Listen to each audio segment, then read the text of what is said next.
So one of the questions that I've been sitting with is what happens when our sense of safety and belonging is based on traits like being stoic, having everything together, being strong no matter how much material is stirring inside, needing to uphold some sense of being unshakable?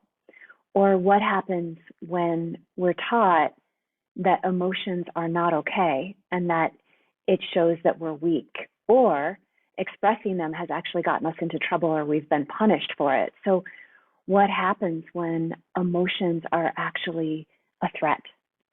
Feeling them and expressing them becomes really confusing.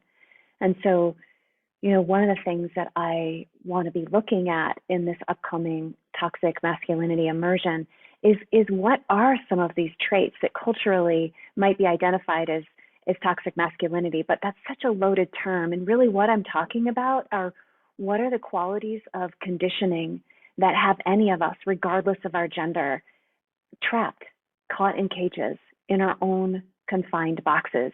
I know for myself, one of the places where I have been stuck most of my life is thinking that if I could just perform and produce and bring a certain level of contribution, that I would be loved, accepted, and feel like I was enough.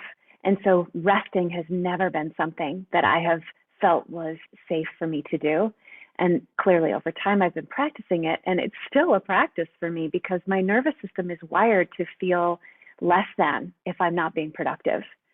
And, another one that I think is so key is what happens when safety and belonging, if we go back to that theme, is based on managing our vulnerability by dominating and controlling other people. And of course, we know what that looks like when it's really egregious and it's very apparent. Like we could say, examining the Me Too movement, although I don't want to totally focus on a certain gender here, but majority of the Me Too movement was of men dominating women sexually, or women not feeling that they could actually set boundaries because it was a double bind. And so we know what that looks like there, but what happens when domination and control is occurring in these really subtle ways, whether it's towards ourselves or in our relationships? It's common where if like, let's say a partnership, if somebody isn't getting their needs met and they learned as a kid that it's not okay to not get your needs met, it's like they might have learned, I need to manipulate or control someone so that I don't have to feel the vulnerability that you might reject me or that you're not giving me what I want. So people can have very subtle ways of sort of steamrolling their own needs on someone else, even when someone has set, the other person has set a boundary. So domination and control, it can look so subtle. And how does that orientation towards life create safety and belonging? Well, clearly it creates someone moving from the threat response. Let's stay with that example of, oh my gosh, you don't want what I want. You might leave or you might not get me what I want. So I'm going to have to control you and dominate you and guilt trip you or punish you so that you'll give me what I want. Let's just say like that one's playing out. It's so common in these relationship patterns where we have these subtle ways that we inadvertently, in our own attempt to create safety, because we feel threatened, we employ these tactics that limit what's actually happening between us and the other person, and they limit our own expression. It'd be really different if in that moment that partner could say, wow, I just feel really disappointed and scared that I'm not going to get what I need. And I feel angry at you for having a different need. And I know it's not your fault. You get to have your own needs. Like, what if we could create a world like that? It's really difficult when we've been conditioned in particular ways. And I'll go back again to stoicism is such a key marker of what culturally is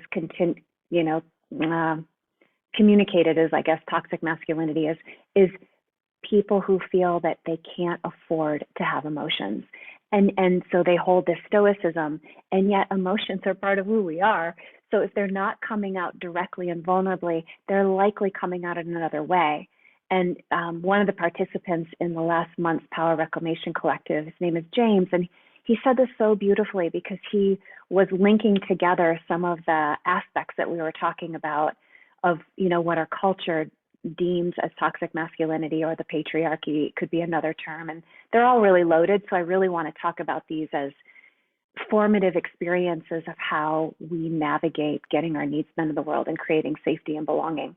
But James was saying, and if you want to see a clip, there is a clip on YouTube, on my YouTube channel of this, where he could see in himself the conditioning of him needing to be a stoic man and kind of keep all of his emotions in, or it wasn't safe for him to have his emotions and express those to others without them being used against him, that it actually fed some of the other traits. And some of those other traits are aggressiveness, violence, sexual domination. And he wasn't actually claiming that he was being sexually dominant, but he was saying what would happen is he would be divergent. Rather than in a relationship, he didn't feel like it was safe to actually tell his partner how he was really feeling. And so he would either withdraw or he would go find someone else and basically not share. And he was talking about, in such a vulnerable and powerful way, he was talking about what that feels like, or what he imagines that feels like for the partner or the woman in his case, when he doesn't actually share what's going on and he just goes away. And so it's so potent to be able to identify what are some of the markers. And I've just named a few, but I'm going to continue to share more on my Instagram channel.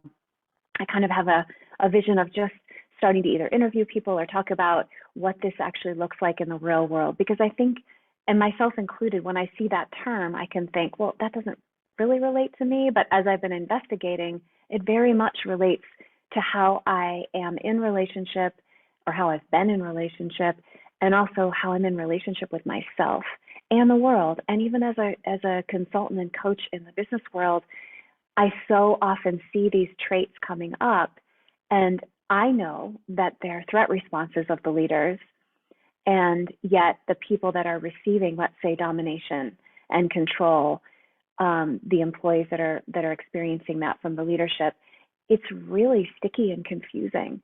And no one wants to be creating the kind of mistrust and fear in the system that happens as a result, but it does happen. And so as a result of this Power Reclamation Collective, which is a free monthly gathering, topic changes, never know what it's going to be until we all arrive, but there was a special request actually by two people, a man and a woman, to talk about toxic masculinity. So we did that in November.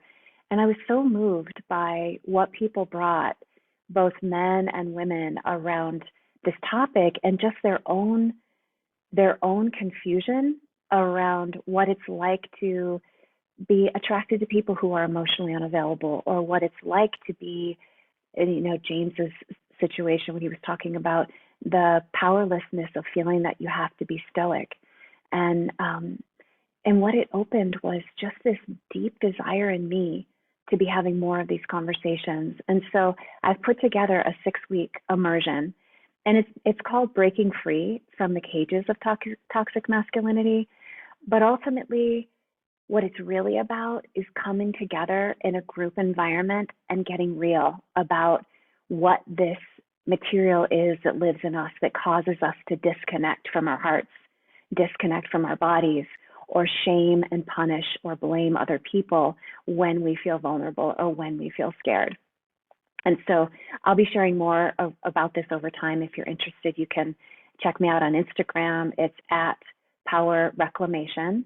And if you want to know more about the program, you can check that out on my website as well. And I'll have those links available. So, to be continued.